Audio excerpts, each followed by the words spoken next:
Hello दोस्तों, नमस्कार। आइए हम देखते हैं carbon and its compound chapter. ये क्लास 10 का चैप्टर है और ये चौथा चैप्टर है। तो आइए देखते हैं इसमें टॉपिक क्या क्या है। ये क्या क्या टॉपिक है इसमें है कार्बन, फिर उसके बाद है प्रॉपर्टीज ऑफ कार्बन। और प्रॉपर्टीज ऑफ कार्बन में क्या पढ़ना है इसमें? Catenation, allotropy, isomerism. इसके अलावा पढ़ना हमें बीटाल थ्योरी क्या होती है, और ये यूरिया के बारे में पढ़ना थोड़ा सा, और ये ऑर्गेनिक केमिस्ट्री, फिर ऑर्गेनिक कंपाउंड, फिर टाइप्स ऑफ ऑर्गेनिक कंपाउंड, उसके बाद फंक्शनल ग्रुप, एल्किल ग्रुप, फिर होमोजीनियस सीरीज, और उसके बाद है नोमेनक्लेचर। नोमेनक्लेचर में दो नोमेनक्लेचर है, क्या क्या? कॉमन नेम, फिर आईपीएसी नेम। उसके बाद पढ़ना सर्फेक्टेंट क्या होता है, फिर उसके बाद difference between soap and surfactant, फिर उसके बाद है क्लीनिंग एक्शन ऑफ सोप।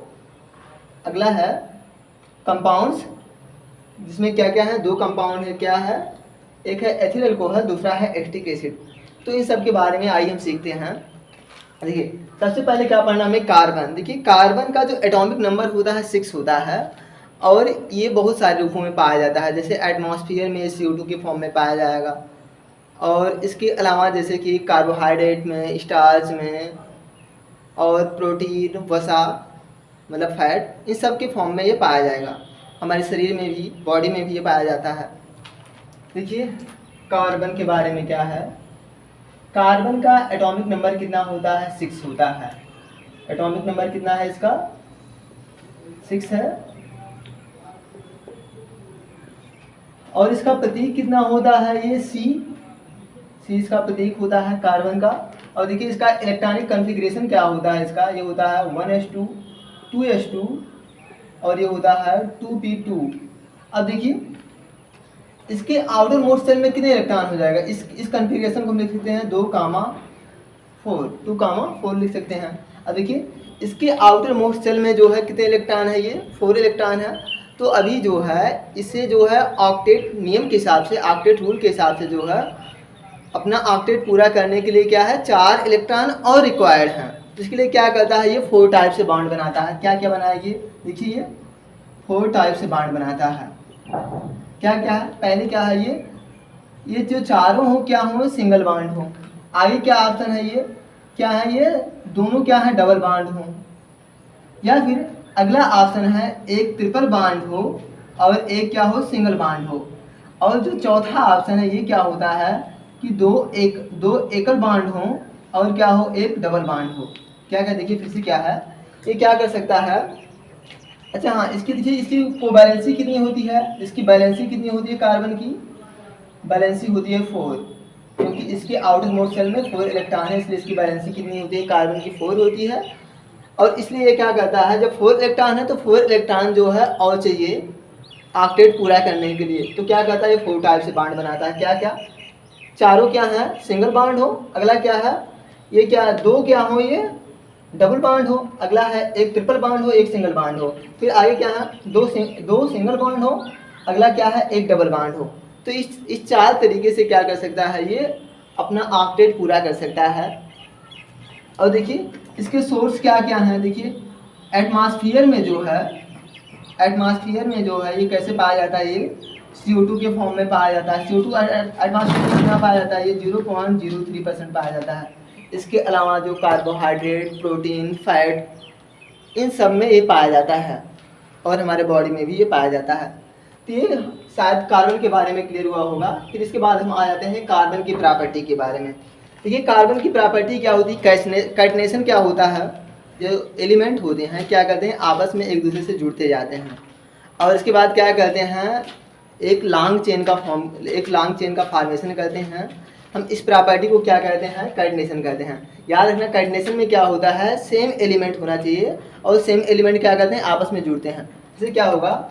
जो सिलिकॉन होगा, सिलिकॉन क्या करता है? अगले सिलिकॉन एटम से जुड़ेगा, फिर आगे सिलिकॉन अगले एटम से जुड़ेगा, ऐसे जुड़ता जाएगा और एक लंबी चेन बन जाएगी। इसे हम क्या कहते हैं? इस प्रॉपर्टी को कैटनेशन कहते हैं। और इसके अलावा जो कार्बन है, कार्बन क्या करता है? आपस में जुड़ेगा, कार्बन से जुड़ता जाएगा, और फिर क्या होगी? एक लंबी चेन बन जाएगी। इस प्रॉपर्टी को हम क्या कहते हैं? कैटनेशन कहते हैं। और देखिए, जो कैटनेशन की प्रॉपर्टी है सबसे ज़्यादा किस में पाई जाती है? कार्बन में पाई जाती है। कैटनेशन की प्रॉपर्टी क्योंकि जो कार्बन कार्बन सिंगल बॉन्ड है इसकी जो बॉन्ड डिसोसिएशन एनर्जी होती है ये बहुत ही हाई होती है, और जिसकी वैल्यू कितना होती है ये 85 किलो जूल पर मोल होती है।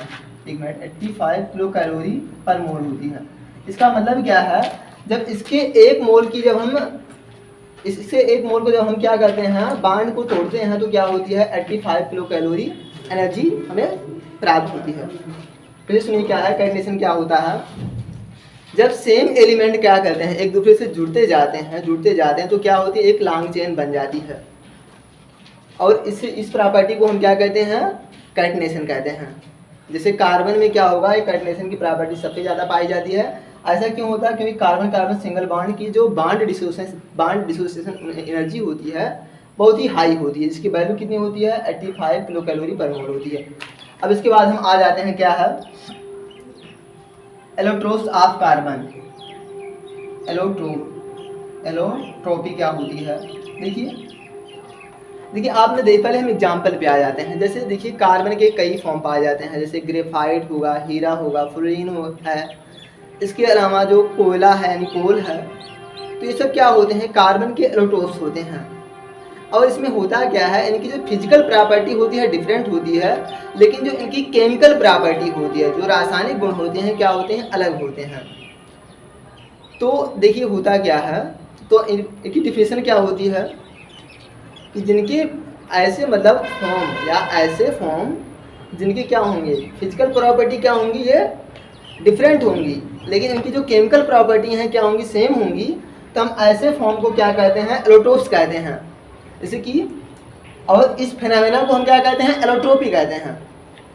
जैसे कि कार्बन के कई रूप हैं, allotropes of carbon, allotropes of carbon क्या क्या है, देखिए ग्रेफाइट है, ग्रेफाइट, डायमंड, और इसके अलावा है फ्लोरीन, और फिर है कोल हो गया, कोल और चारकोल हो गया। तो ये सब क्या है इसके ये एलोट्रोप्स हैं। देखिए जो ग्रेफाइट, डायमंड और फ्लोरीन है ये क्या होते हैं क्रिस्टलाइन फॉर्म होते हैं। ये तीनों कैसे हैं, ये तीनों क्या है क्रिस्टलाइन फॉर्म, मतलब इसके क्रिस्टली अपर रूप होते हैं, क्रिस्टलाइन एलोट्रोप होते हैं। और जो ये है कोयला और ये मतलब कोल और चारकोल, ये दोनों कैसे हैं, ये कैसे हैं, ये नॉन क्रिस्टलाइन है या अमॉर्फस है, इसके एलोट्रोप हैं, नॉन क्रिस्टलाइन एलोट्रोप्स हैं ये। देखिए अच्छा इनकी प्रॉपर्टी भी अलग अलग होती है। जैसे कि ग्रेफाइट जो होता है ये क्या होता है कंडक्टर होता है, हीरा जो होगा क्या होगा ये नॉन कंडक्टर होगा। और देखिए ये क्या होती है ये ग्रेफाइट, ये कहाँ से पेंसिल की जो नोक होती है ग्रेफाइट की बनी होती है, ये क्या होता है ग्रेफाइट होता है कंडक्टर। ग्रेफाइट कैसे होता है, ये कंडक्टर होता है। डायमंड क्या होता है नॉन कंडक्टर होता है, नॉन कंडक्टर। और इसमें क्या होता है ये बहुत ही हार्ड होता है, ग्रेफाइट डायमंड क्या होता है बहुत ही हार्ड होता है। और जो ग्रेफाइट होता है ये हार्ड नहीं होता है बल्कि क्या होता है सॉफ्ट होता है, मुलायम होता है। ये तो याद रखना ये होता है कंडक्टर। और देखिए जो फ्लोरीन होता है, फ्लोरीन की जो स्ट्रक्चर होती है बकी बॉल स्ट्रक्चर होती है, बकी बॉल स्ट्रक्चर होती है, मतलब आप कह सकते हैं फुटबॉल की संरचना की तरह दिखता है, फुटबॉल की तरह दिखता है। और इसका जो सबसे स्टेबल फॉर्म होता है फ्लोरीन का, ये क्या होता है C60 होता है, सबसे ज़्यादा जो पहले मतलब फाइंड आउट हुआ था ये है। और इसके अलावा इसका जो सामान्य फार्मूला होता है फ्लोरीन का CN होता है, मतलब यहाँ पे N की वैल्यू 60, 80, 90, 140 या फिर 110 हो सकती है। तो ये सब हो सकती है इसकी वैल्यू फ्लोरीन की। देखिए और कोयला के बारे में तो आप जानते हैं क्या इसका यूज जो है फ्यूल के रूप में होता है, जल्द चारकोल यानी ये चारकोल, इसका यूज हम कहाँ पे करते हैं, जो सुक्रोज होता है उसकी प्यूरिफिकेशन में करते हैं इसका यूज। ग्रेफाइट पेंसिल की नोक बनाने में, डायमंड चमकदार होता है मतलब शाइनिंग होता है।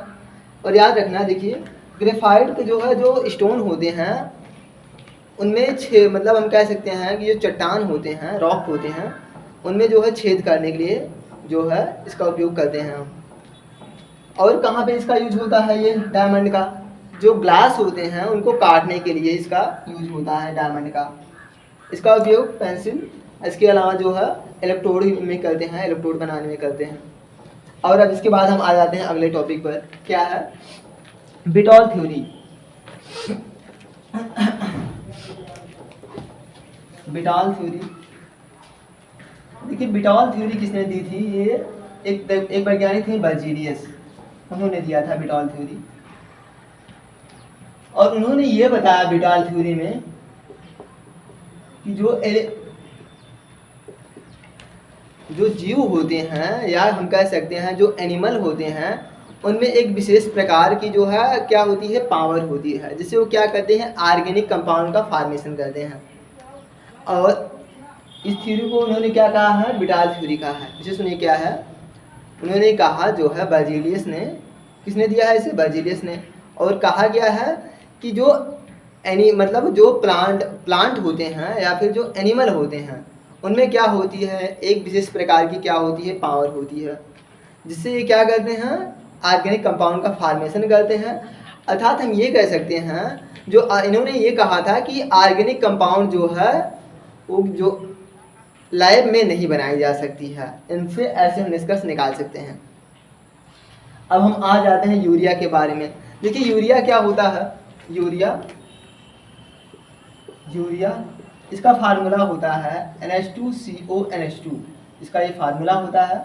और इसे जो है सबसे पहले लैब में किसने बनाया था? ये 1828 में बनाया था, ओहलर ने बनाया था। किसने? इनका पूरा नाम है फ्रेडरिक ओहलर। इन्होंने क्या कहा था, अमोनियम साइनाइड को गर्म किया था, NH4OCN, इसे इन्होंने गर्म किया तो ये क्या बन गया था, ये NH2CO NH2 बन गया था, मतलब यूरिया ये बन गया था। तो हम ये कह सकते हैं जो यूरिया है ये लैब में बनने वाला जो है फर्स्ट ऑर्गेनिक कंपाउंड है। यूरिया का क्या है? ये लैब में बनने वाला फर्स्ट ऑर्गेनिक कंपाउंड है, organic compound obtained in lab.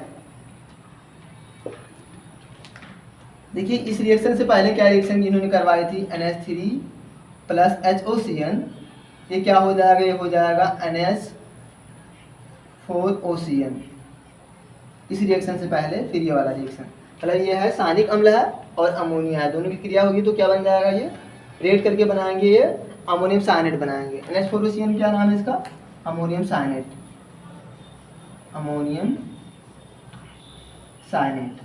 तो ये होता है। तो पहले ये वाला रिएक्शन होगा, फिर उसके बाद ये वाला। देखिए याद रखना फिर से क्या है, यूरिया को सबसे पहले किसने बनाया था, ये फ्रेडरिक ओहलर ने लेबोरेटरी में बनाया था। और ये क्या है, फर्स्ट ऑर्गेनिक कंपाउंड है जो कि लैब में फॉर्म हुआ था। कैसे? अमोनियम साइनेट को गर्म किया गया तो क्या होगा, ये रीअरेंजमेंट रिएक्शन दे करके जो है यूरिया में कन्वर्ट हो गया था। फिर इसके बाद ये रिएक्शन पहले होनी चाहिए थी, तो ये है। अब देखिए क्या है, इसके बाद हम आ जाते हैं, यूरिया हो गया ना, इसके बाद ऑर्गेनिक केमिस्ट्री देखिए क्या होती है। देखिए ऑर्गेनिक केमिस्ट्री में देखिए इसके बाद क्या है, एसिटिक एसिड जो है किसने सबसे पहले बनाया था, कोलबे ने। और इसके अलावा मेथेन को सबसे पहले किसने बनाया था, ये बर्थोले ने बनाया था। तो ये याद रखना होगा। अब हम आ जाते हैं इसके बाद ऑर्गेनिक केमिस्ट्री क्या है, फिर ऑर्गेनिक कंपाउंड क्या है। देखिए ऑर्गेनिक केमिस्ट्री में क्या करते हैं हम, ये ऑर्गेनिक केमिस्ट्री में हम क्या करते हैं, ये कार्बन के कंपाउंड का स्टडी करते हैं हम। ऑर्गेनिक केमिस्ट्री में क्या करते हैं हम, कार्बन के कंपाउंड की स्टडी करते हैं। और याद रखना इसमें जो है किसका अध्ययन हम नहीं करते हैं, जैसे कि कोई भी कार्बोनेट हो गया, मेटल कार्बोनेट है तो हम क्या करेंगे, उसका अध्ययन नहीं करेंगे। या फिर कोई बाइकार्बोनेट होगा, उसका भी अध्ययन नहीं करेंगे हम इन दोनों में। मतलब इस ऑर्गेनिक कंपाउंड में क्या कहते हैं, कार्बोनेट, बाइकार्बोनेट या कार्बन का ऑक्साइड है, जैसे कि कार्बन मोनोऑक्साइड, कार्बन डाइऑक्साइड या फिर कार्बन सब ऑक्साइड, इन सब का अध्ययन हम नहीं करते हैं इसमें, तो याद रखना इसमें। और उसके बाद क्या है, ऑर्गेनिक कंपाउंड क्या होते हैं, ऑर्गेनिक क्या कंपाउंड क्या है, हम क्या कहते हैं ऑर्गेनिक कंपाउंड में, कार्बन के जो कंपाउंड होते हैं उन्हें हम क्या कहते हैं, ऑर्गेनिक कंपाउंड कहते हैं। और आइए हम पढ़ते हैं इसके बाद ऑर्गेनिक कंपाउंड के टाइप। देखिए ऑर्गेनिक कंपाउंड जो है दो टाइप के होते हैं, क्या क्या है, एक है साइक्लिक, अगला होता है acyclic. Types of organic compound क्या क्या है, देखिए चार्ट बना देते हैं पूरा। ऑर्गेनिक कंपाउंड क्या है, ये दो हैं, क्या क्या है, एक है एसाइक्लिक, एसाइक्लिक जिसे हम कहते हैं ओपन चैन कंपाउंड, या फिर इसे कहते हैं ओपन चैन कंपाउंड, हिंदी में कहते हैं खुली श्रृंखला यौगिक। और यहाँ पे क्या है ये, फिर उसके बाद है साइक्लिक जिसे हम क्या कहते हैं, चक्रीय कहते हैं हिंदी में, या फिर और क्या कहते हैं इसे, या फिर कहते हैं बंद श्रृंखला यौगिक, क्लोज्ड चैन कंपाउंड, क्लोज्ड चैन कंपाउंड।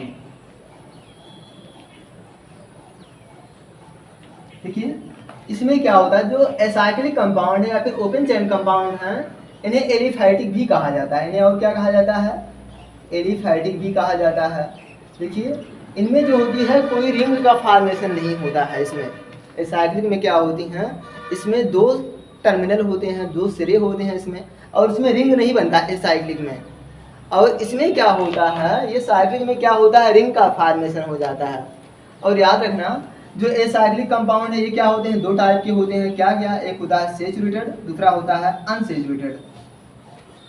सेचुरेटेड कंपाउंड और दूसरा क्या है, unsaturated compound, unsaturated saturated compound.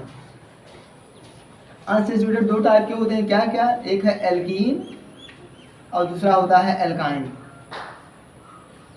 देखिए जो सेचुरेटेड हैं ये क्या होते हैं, इन्हें हम एल्केन भी कहते हैं, इन्हें क्या कहते हैं, हम सेचुरेटेड को एल्केन भी कहते हैं।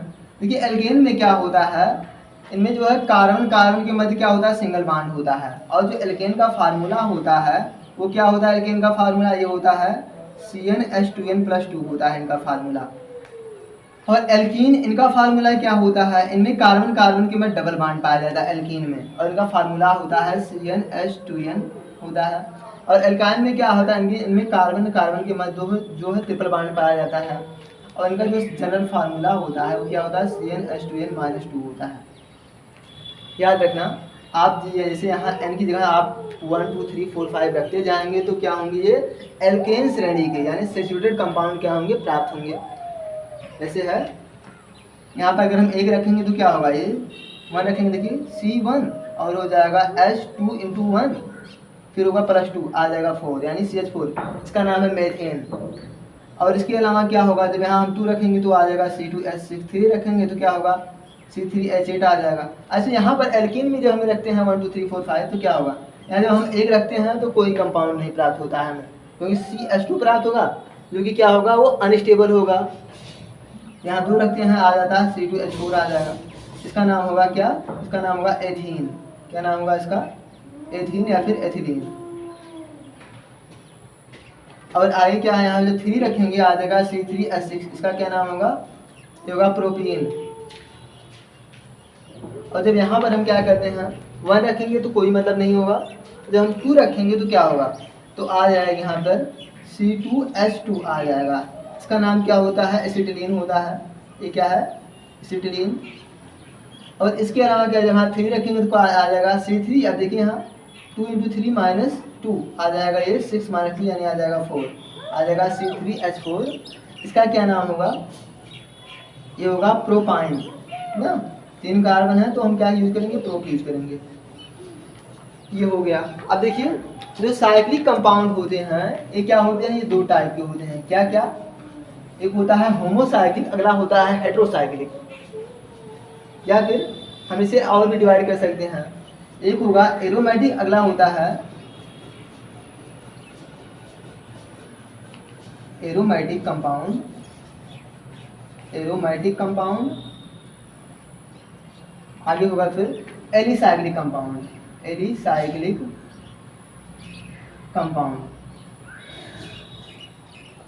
देखिए जो एरोमेटिक होंगे ये क्या होंगे, दो टाइप के होंगे, क्या क्या, होमोसाइक्लिक या कार्बोसाइक्लिक कहते हैं। होमोसाइक्लिक साइक्लिक, आई क्या है, हेट्रोसाइक्लिक है, हेट्रोसाइक्लिक। और ये भी जो एलिसाइक्लिक होते हैं ये भी दो टाइप के होते हैं, क्या क्या, होमोसाइक्लिक है, क्या होता है, हेट्रोसाइक्लिक होता है। या होमो को और क्या कहते हैं, कार्बोसाइक्लिक भी कहते हैं, याद रखना। देखिए अब थोड़ा थोड़ा सा हम देख लेते हैं। देखिए साइक्लिक कंपाउंड में जो है क्या होगा होगा एक जो है रिंग बनेगी, जैसे क्या है हम लिख देते हैं इस तरीके से, ये है, ये क्या होगा, ये साइक्लोब्यूटेन होगा, या फिर इसे हम लिख सकते हैं CH2 और फिर इस तरीके से CH2, फिर यहाँ से यहाँ CH2 ये बन जाएगा। अब देखिए क्या है, एक रिंग बनी है ना, एक छल्ले की तरह संरचना बन रही ना, तो हम इसे क्या कहते हैं, साइक्लिक कहते हैं, या फिर कहते हैं क्लोज्ड चेन कंपाउंड। और देखिए जो क्लोज चेन कंपाउंड होते हैं दो टाइप के होते हैं, एक होता है एरोमेटिक, अगला होता है एलिसाइक्लिक। एरोमेटिक में क्या होगा, इनको जो हम जलाते हैं तो क्या होती है, एक विशेष टाइप की क्या होगी, एक स्मेल आएगी, गंध आएगी। और जो एलिसाइक्लिक कंपाउंड होते हैं इनकी जो प्रॉपर्टी होती है मेनली किससे मैच करती है, ये एलिफैटिक कंपाउंड से यानी ओपन चेन कंपाउंड से मैच करता है इनकी प्रॉपर्टी। एरोमेटिक का सबसे अच्छा एग्जाम्पल क्या होता है, बेंजीन इसका सबसे अच्छा एग्जाम्पल होता है, बेंजीन सबसे अच्छा एग्जाम्पल है। तो आइए हम थोड़ा सा बेंजीन के बारे में देख लेते हैं, या फिर टॉलुइन के बारे में थोड़ा सा देख लेते हैं। देखिए ये तो शायद क्लियर हो गया होगा। अब आइए देखते हैं एरोमेटिक कंपाउंड, फिर उसके बाद क्या है एलिसाइक्लिक कंपाउंड के बारे में। देखिए क्लोज्ड चेन कंपाउंड क्या है, ये दो टाइप के हैं, क्या क्या, एक होता है एरोमेटिक और दूसरा होता है एलिसाइक्लिक होता है। एरोमेटिक में क्या होगी, जब इनको जलाएंगे एक विशेष प्रकार की गंध प्राप्त होगी, हमें स्मेल प्राप्त होगी। और इनको क्या करते हैं, इनकी जो स्ट्रक्चर होती है एलिफैटिक कंपाउंड से मिलती जुलती है। और ये दो टाइप के होंगे, क्या क्या, होमो और अगला होता है हेट्रो, होमो और अगला होता है हेट्रोसाइक्लिक। अब देखिए होमो का सबसे अच्छा एग्जाम्पल होता है एरोमेटिक में, जैसे है बेंजीन। बेंजीन की संरचना इस तरीके से होती है, देखिए इस तरीके से ये बेंजीन होती है। और इसमें क्या होता है बेंजीन में, याद रखना, जो है अल्टरनेट्स जो है क्या होगा, ये सिंगल बॉन्ड फिर double bond, single bond double bond, ये क्रम होता है। और इसमें पूछा जाता है एल्केन में जो है कितने, देखिए मतलब बेंजीन में क्या है, ये बेंजीन है ना, बेंजीन में कितने जो है डबल बॉन्ड है। देखिए ये क्या होंगे, तीन क्या होंगे, ये डबल बॉन्ड होंगे, तीन क्या है, डबल बॉन्ड है। और इसके अलावा याद रखिए आप क्या है, कितने ये सिंगल बॉन्ड है, यहाँ पर देखिए सिंगल बॉन्ड कितने हैं, देखिए देखने से लग रहा होगा एक हो गया, दो और तीन, लेकिन देखिए वास्तव में इसकी जो स्ट्रक्चर होती है इस तरीके से होती है, ये होती है CH फिर CH फिर ये CH, इस तरीके से ये जुड़ेगा CH और फिर यहाँ से ये CH ये होगा। और उसके बाद क्या होगा, डबल बॉन्ड, फिर ये डबल बॉन्ड यहाँ पे, डबल बॉन्ड यहाँ से ना। तो अब देखिए यहाँ से देखिए ये क्या है, यहाँ जो H जुड़ा है यहाँ पर क्या है, ये सिंगल बॉन्ड है, ये क्या है, यहाँ पे ये सिंगल बॉन्ड है। अब देखिए कितने सिंगल बॉन्ड होंगे टोटल, हर जगह जो है ये क्या है, ये H है यहाँ पे। देखिए तीन तो यहाँ सिंगल बॉन्ड दिख रहे हैं, यहाँ पे 1 2 3 हो गया। और देखिए ये 6 H है ना, तो 6 टोटल हो गए, ये 9 क्या हो गए, सिंगल बॉन्ड हो गए। अब पूछा जाता है इसमें कितने सिग्मा बॉन्ड है और कितने पाई बॉन्ड है। देखिए याद रखना, जो अगर जब कोई डबल बॉन्ड होता है, डबल बॉन्ड तो क्या होगा, एक सिग्मा होगा और एक क्या होगा, एक पाई होगा। और जब कोई सिंगल बॉन्ड होता है तो केवल एक सिग्मा होता है। तो आप देखिए यहाँ से क्या है, अगर यहाँ पे क्या है, तीन डबल बॉन्ड है ना, तो क्या होगा, यानी तीन क्या हो गए, यहाँ पर सिग्मा हो गए, तीन डबल बॉन्ड के लिए क्या हो गए, 3 सिग्मा हो गए। अब देखिए और कितना हो जाएगा, यहाँ हो जाएगा 3 पाई। और यहाँ देखिए 9 सिंगल बॉन्ड है, यानी क्या है, 9 सिग्मा बॉन्ड है। तो टोटल हो जाएंगे, देखिए ये टोटल होंगे ये 12 सिग्मा बॉन्ड, टोटल क्या होंगे, ये टोटल होंगे 12 सिग्मा बॉन्ड। और क्या होंगे ये, और 3 क्या होंगे, ये पाई बॉन्ड होंगे, याद रखना। तो बेंजीन में क्या है, ये 12 सिग्मा है और 9 क्या है, पाई बॉन्ड है। फिर से 12 क्या है, ये सिग्मा बॉन्ड है और 3 क्या है, पाई बॉन्ड है। और देखिए फिर क्या है, इसके बाद देखिए बेंजीन में हम जो OH लगा देते हैं तो फिनाल बन जाता है। बेंजीन है ना, ये इस तरीके से भी बेंजीन को दर्शा देते हैं। इसका मतलब क्या है, एकांतर क्रम में क्या है, डबल बॉन्ड फिर सिंगल बॉन्ड फिर डबल बॉन्ड फिर सिंगल बॉन्ड, इसे ऐसे भी शो कर देते हैं ना। अब देखिए यहाँ पे अगर OH लगा देंगे तो हो जाएगा फिनाल ये। अगर यहाँ पे हम क्या कर देते हैं, यहाँ पे फिर हम कर रहे हैं यहाँ CH3 लिख देते हैं तो ये हो जाता है टॉलुइन। क्या होगा ये, टॉलुइन। तो जो टॉलुइन है, टॉलुइन क्या होता है, होमोसाइक्लिक होता है। देखिए रिंग के फॉर्मेशन में क्या है, कार्बन ही भाग ले रहा तो होमोसाइक्लिक हो गया है ना। देखिए अब हम आ जाते हैं हेट्रोसाइक्लिक कंपाउंड के एग्जांपल पर। देखिए हेट्रोसाइक्लिक में क्या होगा कि जो बेंजीन रिंग था वहाँ पे हम क्या करते हैं, एक जगह हम क्या N लिख देते हैं। तो अब क्या होगा, ये होगा प्रीडीन, इसका नाम होता है। ये क्या होता है प्रीडीन। यह है प्रीडीन। अब देखिए यहाँ पर सेम वही, फिर ये डबल बॉन्ड, फिर यहाँ डबल बॉन्ड, यहाँ एकांतर क्रम, फिर यहाँ क्या हो गया, ये फिर डबल बॉन्ड। अब ये होता है इसका, ये फार्मूला होता है C5H5N होता है, ये प्रीडीन होता है, याद रखना। ये क्या है, देखिए हेट्रो का मतलब क्या होता है, रिंग के फॉर्मेशन में जो है सेम एलिमेंट के अलावा कोई अन्य एलिमेंट क्या होगा, भाग लिया। जैसे यहाँ हर जगह क्या है, यहाँ जहाँ कोना है क्या है, यहाँ पर कार्बन है, कार्बन पे, और देखिए यहाँ बीच में N भी आ गया ना, तो N आ गया यानी डिफरेंट एलिमेंट है, हेट्रो एलिमेंट है, तो इसे क्या कहा जाएगा, हेट्रोसाइक्लिक कंपाउंड कहा जाएगा। इसके अलावा क्या है, जैसे ये फ्यूरान होता है, फ्यूरान यहाँ पर O होगा, तो इसी का क्या, ये फ्यूरान है ना, तो ये क्या है हेट्रोसाइक्लिक, क्योंकि O है यहाँ पे। सेम ऐसे क्या है, जैसे कि यहाँ अगर SH होगा, SH, ये हो जाएगा थायोफीन। ये क्या है, ये थायोफीन है। तो थायोफीन किसका एग्जाम्पल होता है, ये हेट्रोसाइक्लिक का एग्जाम्पल होता है। तो यहाँ से शायद जो है ये होमो और हेट्रोसाइक्लिक कंपाउंड क्लियर हुए होंगे। अब इसके बाद हम आ जाते हैं एलिसाइक्लिक कंपाउंड पर। देखिए एलिसाइक्लिक कंपाउंड में क्या है, ये भी दो टाइप के होते हैं, क्या क्या, होमोसाइक्लिक, अगला होता है हेट्रोसाइक्लिक। हेट्रोसाइक्लिक सेम वही बात है। इसमें क्या होगा, लेकिन याद रखना जो एलिसाइक्लिक कंपाउंड होते हैं इनकी जो प्रॉपर्टी होती है वो किससे मैच करती है, ये एलिफाइटिक कंपाउंड से मैच करती है।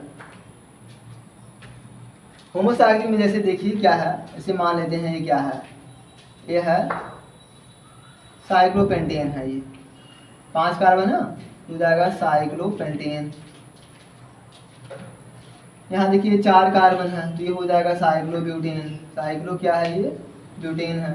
ये 4 कार्बन के लिए क्या यूज करते हैं, ब्यूट यूज करते हैं, 5 कार्बन के लिए पेंट, तो हो जाएगा साइक्लो। और देखिए साइक्लिक बनी है तो साइक्लो लग जाएगा, तो होमोसाइक्लिक हो गया है। और इसके अलावा जैसे बहुत सारे हैं, जैसे है ये क्या है, यह है साइक्लोब्यूटीन, साइक्लोब्यूटीन है, तो ये किसका एग्जांपल होगी, होमोसाइक्लिक का। अब देखिए हेट्रोसाइक्लिक में क्या है, जैसे यहाँ पे आ गया, ये इस तरीके से मान लेते हैं कंपाउंड है कोई, ये। अब देखिए ये क्या है, ये 3 कार्बन है यहाँ पर, और ये क्या लगा है, O लगा हुआ, यानी ईथर है। ये क्या है, यह साइक्लिक ईथर होता है, साइक्लिक ईथर है ये। तो अब देखिए यहाँ देखिए रिंग के फॉर्मेशन में क्या है, यहाँ पर ये कार्बन है, जहाँ कोना है ये क्या है, कार्बन है, लेकिन यहाँ पर O भी है, तो क्या हो जाएगा, हेट्रोसाइक्लिक हो जाएगा वो, हेट्रोसाइक्लिक एलिसाइक्लिक कंपाउंड होगा।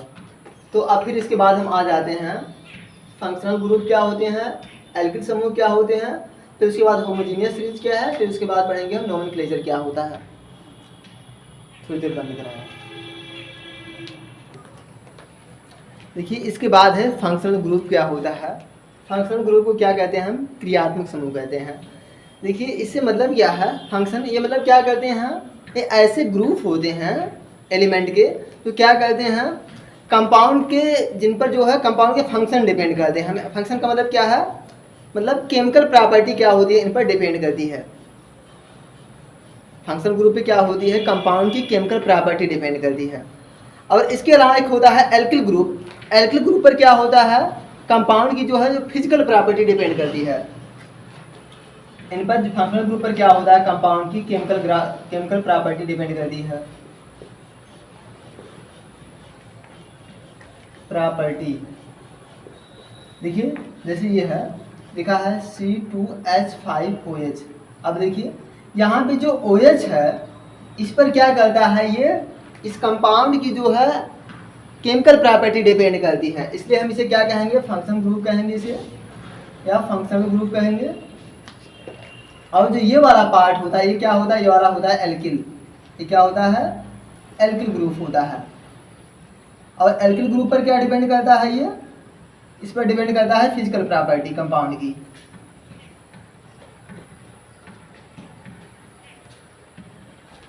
देखिए याद रखना, जैसे जो केमिकल प्रॉपर्टी में क्या है, मतलब वो किससे रिएक्ट करेगा या किससे रिएक्ट नहीं करेगा, ये किस पर डिपेंड करेगा, फंक्शनल ग्रुप पर। एल्किल पर क्या, फिजिकल प्रॉपर्टी, यानी कि जैसे स्टेट हो गया या फिर स्टेट हो गया, या फिर कितनी लंबी चेन बनेगी, मतलब 4 कार्बन 5 कार्बन 6 कार्बन, ये सब किस पर डिपेंड करेगा, ये सब एल्किल पर डिपेंड करेगा। इनकी संख्या बढ़ेगी तो एल्किल क्या होगा, चेंज होगा। ये होता है। देखिए एल्किल का जो जनरल फार्मूला होता है वो क्या होता है, एल्किल का जनरल फार्मूला ये होता है CnH2n+1 होता है। एक है, देखिए जब एल्केन में से जो हम एक हाइड्रोजन निकालते हैं तो ये फार्मूला प्राप्त होता है। इसके अलावा जो है अगर हम एल्काइन में से एक हाइड्रोजन निकालेंगे तो क्या प्राप्त होगा, ये CnH2n-1 प्राप्त होगा। ये भी क्या है, एक एल्किल ही है। इसके अलावा क्या है, अगर हम क्या करते हैं CnH2n-3 कर देते हैं तो भी क्या प्राप्त होगा, एक एल्किल ही प्राप्त होगा। याद रखना क्या क्या है, यहाँ पर केवल अंतर क्या है, इनमें क्या है, कार्बन कार्बन के मध्य हर समय क्या होगा, सिंगल बॉन्ड होगा। इन यहाँ क्या होगा, कहीं ना कहीं कार्बन के मध्य क्या होगा, डबल बॉन्ड भी आ जाएगा। और इसमें क्या है, ये कार्बन के मध्य क्या होगा, ये ट्रिपल बॉन्ड भी आ जाएगा कहीं ना कहीं। तो क्या होता है, हम एल्केन या एल्काइन में से जो है जब एक हाइड्रोजन निकाल देते हैं तो क्या हमें प्राप्त होता है, ये एल्किल प्राप्त होता है। और अब फिर हम आ जाते हैं, क्या है, होमोजीनियस सीरीज क्या होती है। देखिए होमोजीनियस सीरीज का मतलब क्या है, एक ऐसी सीरीज होती है ये जिनमें में क्या होते हैं, जो फंक्शनल ग्रुप होते हैं सेम होते हैं। होमोजीनियस सीरीज में क्या होगा, होमोजीनियस सीरीज इनमें क्या होता है, सेम फंक्शनल ग्रुप होने चाहिए, सेम फंक्शनल ग्रुप। अच्छा इसके अलावा क्या होना चाहिए, किन्हीं दो कॉन्जुगेटिव जो कंपाउंड होंगे उनमें जो है कितने एटम का अंतर होना चाहिए, CH2 एटम का अंतर होना चाहिए। या फिर हम कह सकते हैं इनमें जो एटॉमिक वेट है या फिर जो मॉलिक्यूलर वेट है इनमें जो है कितने का अंतर होना चाहिए, 14 का ये अंतर होना चाहिए। इसे हम एग्जाम्पल ले लेते हैं, जैसे ये है CH3OH, फिर उसके बाद C2H5OH, फिर उसके बाद क्या है, ले लेते हैं CH3CH2 फिर उसके बाद OH है। अब देखिए ये इसका नाम क्या होगा, ये होगा मेथिल अल्कोहल, या हम कह सकते हैं मेथेनॉल। ये क्या होगा, ये होगा मेथेनॉल। ये क्या होता है, ये होता है एथेनॉल है। और ये क्या है, ये है प्रोपेनॉल है। ये क्या है, प्रोपेनॉल है। अब देखिए क्या है, अब देखिए इसमें क्या है, OH क्या है, सेम है। ये क्या है, फंक्शनल ग्रुप है। और देखिए क्या है, एल्किल क्या है, ये एल्किल चेंज हो रहा है। ये पहले क्या है, CH3 है, फिर क्या है C2H5 है, फिर उसके बाद क्या है CH3 CH2 है।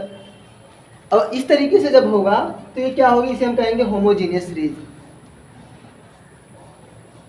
और कोई एग्जांपल लेते हैं, जैसे भी एल्केन की जो श्रेणी होती है जैसे CH4, फिर उसके बाद क्या होगा, एल्केन का सामान्य फार्मूला क्या होता है, CnH2n+2 होता है। यहाँ एन की जगह जब एक रखेंगे हो जाएगा CH4, 2 रखेंगे हो जाएगा C2H6 होगा, 3 रखेंगे हो जाएगा C3H8 होगा, फिर उसके बाद 4 रखेंगे C4H10 हो जाएगा।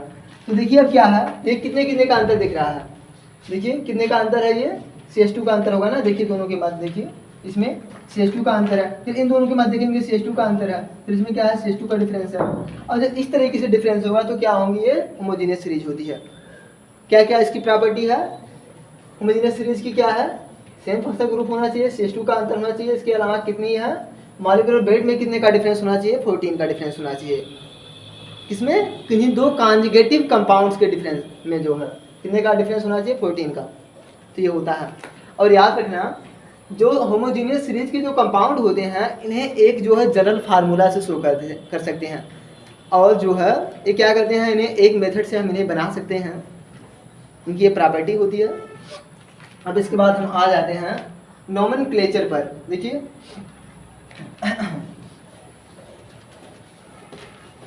Nomenclature of organic compound. देखिए ऑर्गेनिक कंपाउंड का जो नोमेनक्लेचर होता है दो तरीके से हो सकता है। क्या क्या? नोमेनक्लेचर एक होता है कॉमन सिस्टम। क्या है? एक कॉमन सिस्टम, ऐसे हम कहते हैं ट्रिवियल सिस्टम, ट्रिवियल सिस्टम। और दूसरा होता है IUPAC, IUPAC नेमिंग। देखिए कॉमन सिस्टम में हम क्या कहते हैं, इसका कोई भी बेस नहीं है। इसमें क्या है, क्या कहते हैं, सोर्स के आधार पर जो है कि कंपाउंड कहाँ से ये प्राप्त हो रहा है, उसके आधार पर क्या करते हैं, हम उसका नामकरण कर देते हैं।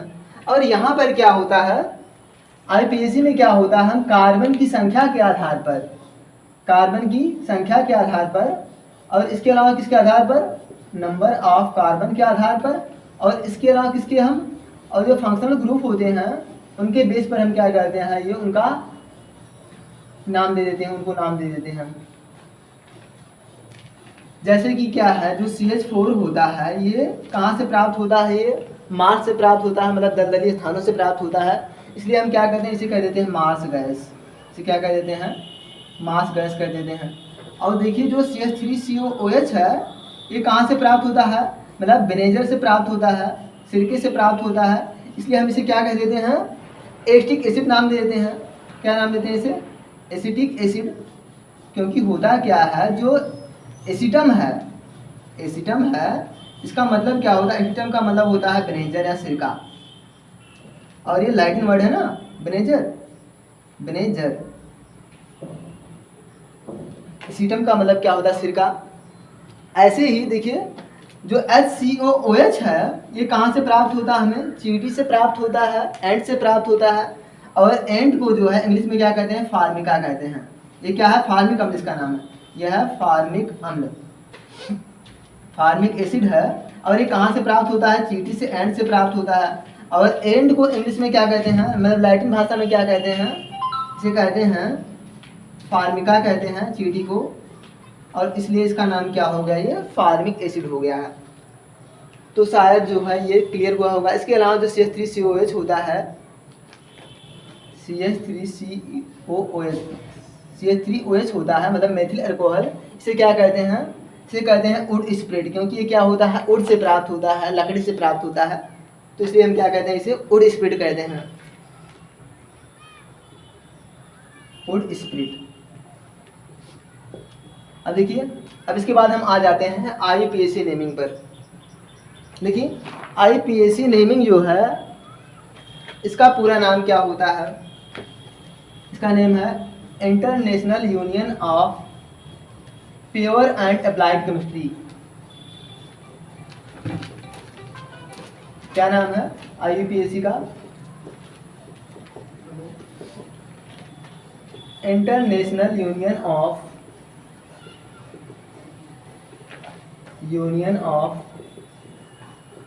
Pure and applied chemistry, applied chemistry. और याद रखना इसमें जो है नामकरण हम किसके बेस पर करते हैं, ये नंबर ऑफ कार्बन के आधार पर, और किसके आधार पर, फंक्शनल ग्रुप के आधार पर, फंक्शनल ग्रुप के आधार पर। देखिए हमने IUPAC का जो है अलग से वीडियो डाला हुआ है, लेकिन हम थोड़ा सा इसमें जो है बेसिक बता देते हैं क्या है। देखिए क्या है, इसे हम क्या करते हैं, एक होता है दो कॉलम बनाना है। क्या है, एक है number of carbon, number of carbon. इसके अलावा क्या है, हम क्या वर्ड यूज करते हैं, शब्दमूल कहते हैं हिंदी में। देखिए जब एक कार्बन होगा तो हम क्या कहते हैं, मैथ कहते हैं। दो कार्बन होता है एथ कहते हैं, 3 के लिए प्रोप, 4 के लिए ब्यूट, 5 के लिए पेंट, फिर उसके बाद हेक्स, हेप्ट, आक्ट, फिर नॉन, फिर उसके बाद डेक होता है, फिर 11 के लिए अनडेक, 12 के लिए क्या है, डू डेक, फिर ट्राई डेक, टेट्रा डेक, पेंटा डेक, हेक्साडेक, हेप्टाडेक, ऑक्टाडेक, नोनाडेक। फिर उसके बाद जो 20 होता है, 20 को लिख देते हैं। 20 क्या है? 20 है इकाज। 20 क्या होता है? ये होता है इकाज, इकाज होता है या इकास कहते हैं। देखिए C30 जो होता है क्या कहते हैं? इसे कहते हैं ट्राइकॉन्ट। और जो C40 होता है इसे कहते हैं टेट्राकॉन्ट। और देखिए जो C50 होता है इसे क्या कहते हैं? पेंटाकॉन्ट, पेंटाकॉन्ट। और उसके अलावा जो है जो C60 होगा इसे कहेंगे हेक्साकॉन्ट, हेक्साकॉन्ट। और जो C70 होती है, C70 इसे हम क्या कहते हैं? हेप्टाकॉन्ट, हेप्टाकॉन्ट।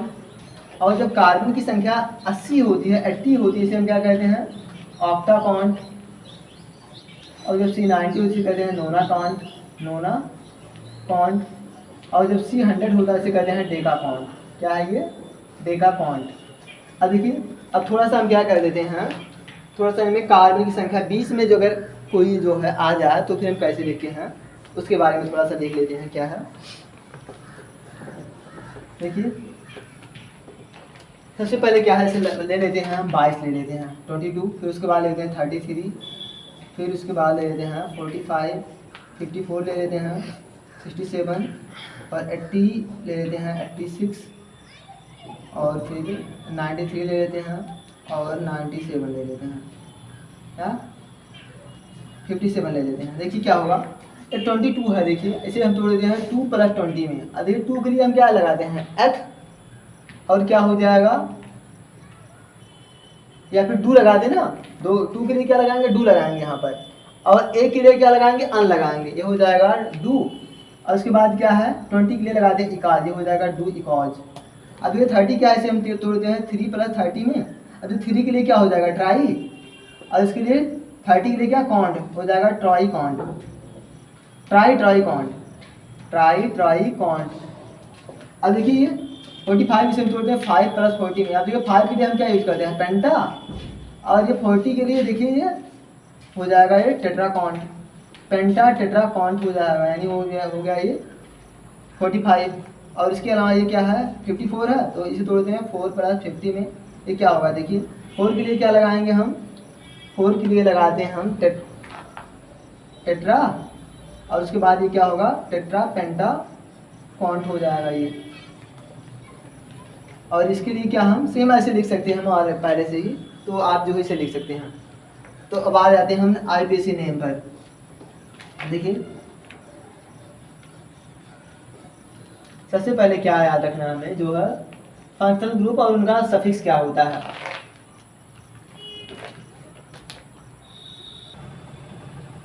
देखिए इसके बाद हमें क्या पढ़ना है, लिखा है बोर्ड पर। देखिए क्या है, फंक्शनल ग्रुप है, उनका नाम क्या है, उसके बाद फंक्शनल ग्रुप का फार्मूला क्या होता है, सफिक्स और प्रीफिक्स। देखिए सफिक्स क्या होता है, सफिक्स क्या कहते हैं, जो वर्ड रूट होता है, मतलब जो कार्बन की संख्या, जैसे मैथ है या फिर मैथ है, यथ है, प्रोफ है, ब्यूट है, ये क्या होते हैं? वर्ड रूट होते हैं, हिंदी में कहते हैं शब्द मूल। और देखिए सफिक्स का मतलब क्या होता है, हम क्या करते हैं उन्हें लास्ट में जोड़ते हैं। जैसे मैथ से बन जाएगा मेथेन, मेथेनॉल हो जाएगा ना, ओएच जोड़ेंगे तो ऑल जुड़ जाएगा। तो जो सफिक्स होते हैं इन्हें क्या करते हैं? वर्ड रूट के लास्ट में जोड़ते हैं, अंत में जोड़ते हैं। और जो प्रीफिक्स होता है इन्हें क्या करते हैं? हम पहले जोड़ते हैं। लेकिन याद रखना प्रीफिक्स का यूज कहाँ पर होता है? जब जो है बहुत ज़्यादा जो है या कई फंक्शनल ग्रुप होंगे तो हम क्या करते हैं? प्रीफिक्स का यूज करते हैं।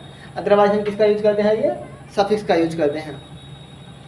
देखिए जैसे है कार्बोक्सिलिक एसिड COOH, इसका सफिक्स क्या है? ओइक एसिड, और प्रीफिक्स है कार्बोक्सी। और सल्फोनिक एसिड ये होता है SO3H, फिर इसका सफिक्स क्या होता है? सल्फोनिक एसिड, और इसका प्रीफिक्स है सल्फो। और इसके अलावा एस्टर जो होता है COR है, इसका सफिक्स होता है एल्किल एल्केनोइड, और प्रीफिक्स होता है एल्कोक्सी कार्बोनिल या कार्बन कॉक्सी। अब देखिए इसके अलावा है एसिड हैलाइड, होता है COX फार्मूला इसका, और ऑयल हैलाइड का सफिक्स होता है, और इसका प्रीफिक्स क्या होता है? हेलोफार्मिल।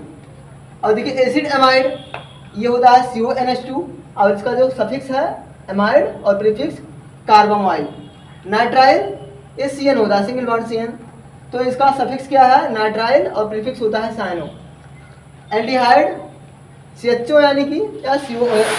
अब देखिए CHO ये क्या होगा, अल होगा इसका सफिक्स, और उसका प्रीफिक्स क्या है, फार्मिल या फिर एल्डो या फिर एल्केनॉइड। और क्या है कीटोन, इसमें क्या है ये CO होता है, और इसका जो सफिक्स है ओन है, और प्रीफिक्स क्या होता है इसका कीटो या फिर ऑक्सो। और एल्कोहल में क्या होता है OH होता है ना, एल्कोहल। अब देखिए इसका क्या है ऑल है, और इसका हाइड्रॉक्सी क्या होता है प्रीफिक्स होता है। और देखिए थाई अल्कोहल यानी SH सिंगल बॉन्ड SH, ये क्या होगा थाई अल्कोहल होगा इसका सफिक्स, और प्रीफिक्स क्या होगा मरकेप्टो। एमीन में NH2, और इसका सफिक्स क्या है एमाइन या एमीन, और जो प्रीफिक्स होता है एमिनो होता है। और देखिए नाइट्रो में जो है ये सिंगल बॉन्ड NH2 होता है, इसका जो सफिक्स होता है नहीं होता है इसका सफिक्स, और इसमें जो प्रीफिक्स होता है क्या होता है नाइट्रो होता है। तो आइए अब फिर IUPAC नेम देखते हैं। देखिए एमीन NH2 होता है, और एमीन इसका सफिक्स है, और प्रीफिक्स क्या होता है एमिनो। लेकिन जो नाइट्रो होता है ये होता है सिंगल बॉन्ड NO2, क्या होगा इसका जो सफिक्स है नहीं होता है, लेकिन प्रीफिक्स क्या होता है इसका नाइट्रो होता है। तो आइए फिर हम IUPAC नेम देखते हैं, वो उसका ले लेते हैं। ऐसे ये है लिखा है CH3COOH, और देखिए अभी इसका नाम क्या होगा, देखिए COOH दिख रहा है, इसका मतलब क्या है ओइक एसिड हमें जोड़ना है। और देखिए एक ही फंक्शनल ग्रुप है तो हमें सफिक्स से मतलब है।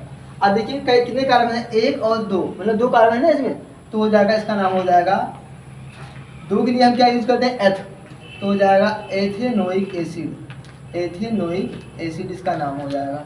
देखिए और आगे देख लेते हैं, ऐसे है CH3 CH2 CH2, इसके बाद मान लेते हैं NH2 है। अब देखिए क्या है इसमें कितने कार्बन है, 3 कार्बन है, और 3 के लिए हम क्या करते हैं प्रोप यूज करते हैं, और NH2 क्या है अमीन, तो हो जाएगा propanamine, pro plus N plus amine. देखिए एन क्यों लगा रहे हैं हम, क्योंकि देखिए सिंगल बॉन्ड है इसलिए हम एन लगा रहे हैं, तो हो जाएगा प्रोपेनामीन, प्रोपेनामीन हो जाएगा। देखिए जैसे ये लिखा है C2H5OH। अब देखिए इसमें कितने कार्बन हैं, 2 कार्बन है ना, तो 2 कार्बन है तो क्या यूज करते हैं हम एथ यूज करते हैं। और देखिए ये एल्किल लग रहा है ना, ये देखिए एल्किल है ये, तो हो जाएगा ये, इसका नाम क्या होगा, ये हो जाएगा एथेनॉल। 2 कार्बन है तो हम क्या यूज करेंगे एथ यूज करेंगे, और OH है तो हम क्या लगाएंगे सफिक्स, इसका लगाएंगे ऑल। और देखिए जैसे है CH3CO, फिर उसके बाद ले लेते हैं CH3 ले लेते हैं। अब देखिए ये क्या है, ये है एस्टर ना, COR है। तो देखिए एस्टर में क्या करते हैं, इसका नाम देखिए एल्किल एल्केनोइड इसका नाम होता है। देखिए अब देखिए एल्किल किसके लिए लगाएंगे, जो O से जुड़ा होगा इसके लिए लगाएंगे एल्किल, तो हो जाएगा मेथिल। अब देखिए इधर कितने कार्बन, इधर है 2 कार्बन, देखिए ये 2 कार्बन, तो हो जाएगा एथेनोइड, इसका नाम होगा मेथिल एथेनोइड, इसका IUPAC नेम होगा।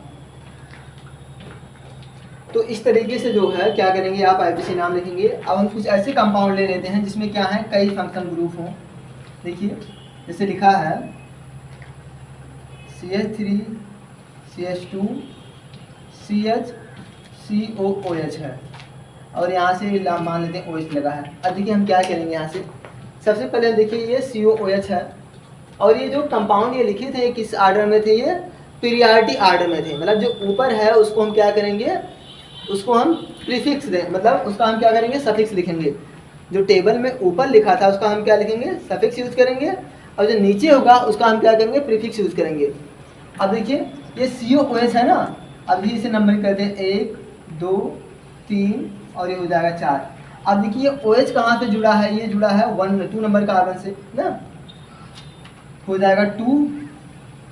और देखिए ये क्या है हॉबी है, ये इफेक्टिव होगा ना, ये जो ऊपर होगा टेबल में वो इफेक्टिव होगा, यानी वो मेन फंक्शन ग्रुप है। और ये क्या हो जाएगा, ये हो जाएगा साइड फंक्शन ग्रुप होगा। अभी इसका हम यूज करेंगे प्रीफिक्स, यानी हो जाएगा हाइड्रॉक्सी, हो जाएगा 2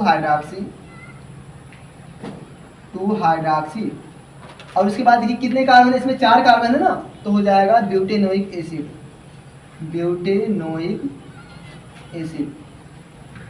और कोई एग्जांपल ले लेते हैं, ऐसे ले लेते हैं हम